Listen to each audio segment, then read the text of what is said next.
Duplo Expresso. Hello, Wellington. Hello, viewers. It's great to have you back for another edition of Duplo Expresso. The past days, Brazil took to the streets to stand up for public education.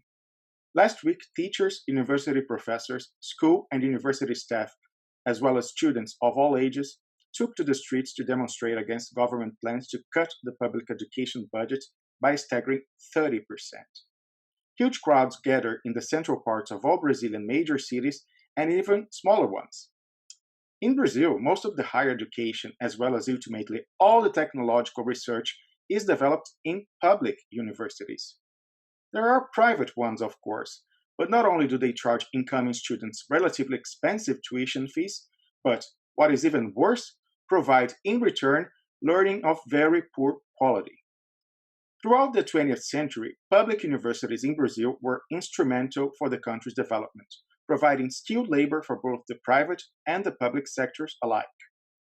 From 1930 to 1980, that is 50 years, Brazil was the country whose economy grew the most all over the world.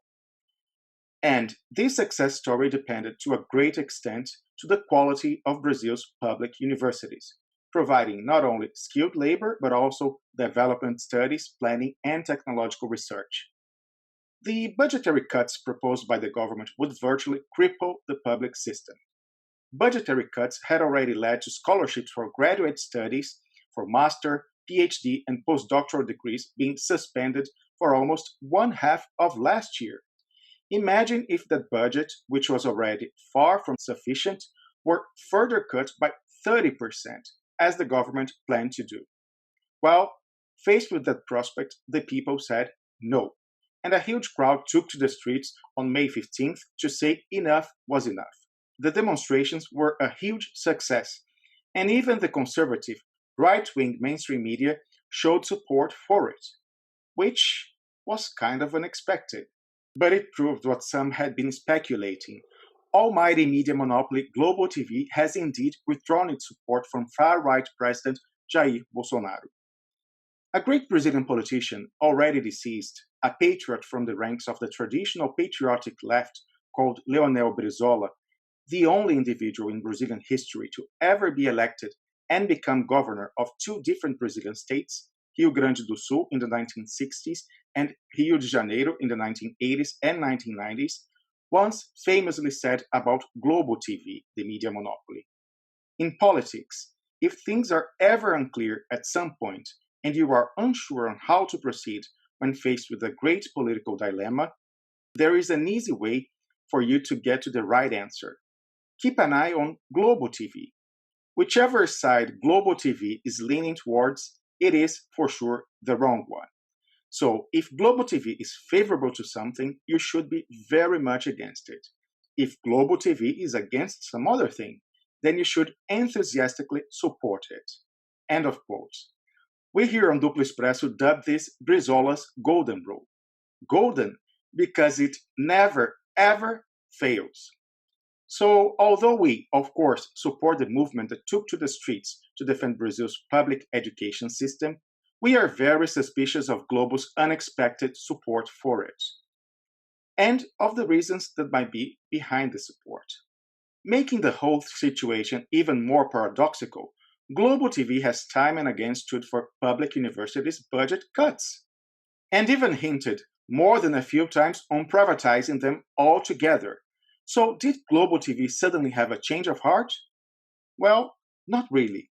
It seems Globo TV wants Brazil's current vice president, hardliner retired Army General Hamilton Mourão, to step in and become president himself. And actually, Globo TV is not alone in this strategic move. Globo TV is, of course, a sworn enemy of the leftist Workers' Party, former President Lula's party.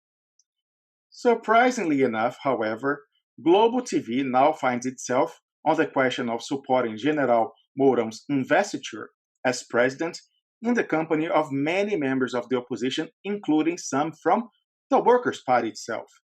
Globo TV and its close ties to the law-breaking car wash operation is ultimately to blame for former President Lula's criminal conviction and arrest last year, which led him not to be able to run for office again, frustrating more than half of the population who wanted to vote for him.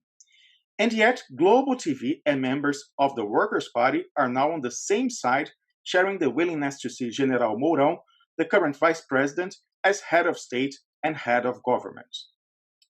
Don't get us wrong. We here on Duplo Expresso also want current President Jair Bolsonaro out of the picture, and as soon as possible. We actually have been putting all our efforts to it.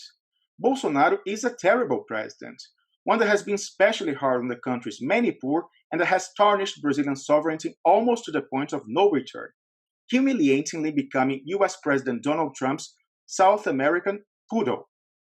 However, there is no reason at this point in time to believe General Mourão would be any different.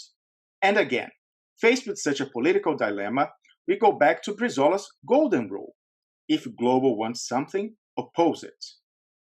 In this specific dilemma, choosing between Bolsonaro or Mourão, we think we comply with the said rule when we say in response, none of them.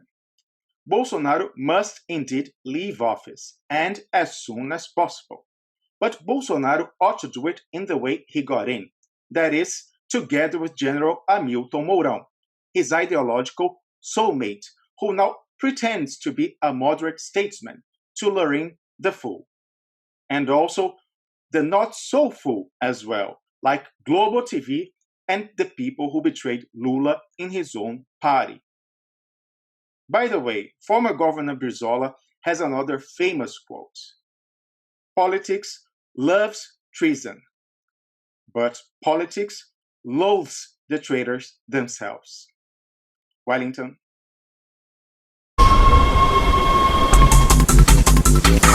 Duplo Expresso.